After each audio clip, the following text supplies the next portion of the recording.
Tamko hili la Baraza la Maaskofu halikuainisha mapungufu, madhaifu yaliyotumika na waandamanaji katika maandamano.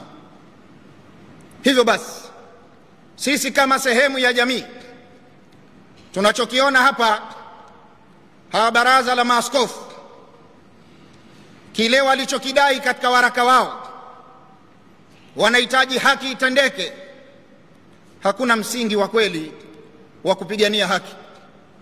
Na tuna evidence, yapo matukio kadhaa. 27 Januari mwaka 1995 palitokea mauaji ya wazi kabisa. Mashehe baadhi waliokuwa wakitoka misikitini walipigwa risasi na waandamanaji wa chama kimoja cha kisiasa hapa nchini walipigwa risasi, lakini Baraza la Maaskofu wa Katoliki Tanzania TEC hawakuchukua action yoyote, hawakutoa tamko lolote.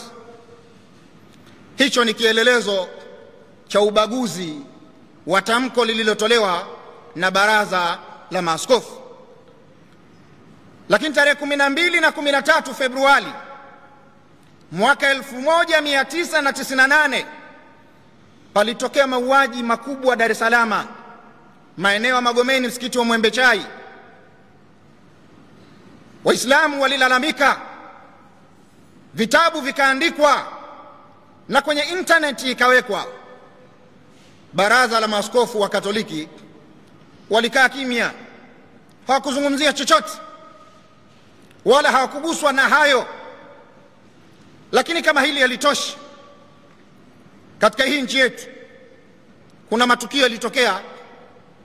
Serikali ya awamu ya 3 wakati wa Mheshimiwa Benjamin William Mkapa, wakati wa maandamano wa chama fulani, yakatokea mauaji mpaka wakatokea wakimbizi hapa nchini. Kuna watu walikimbia kuelekea katika nchi jirani ya Kenya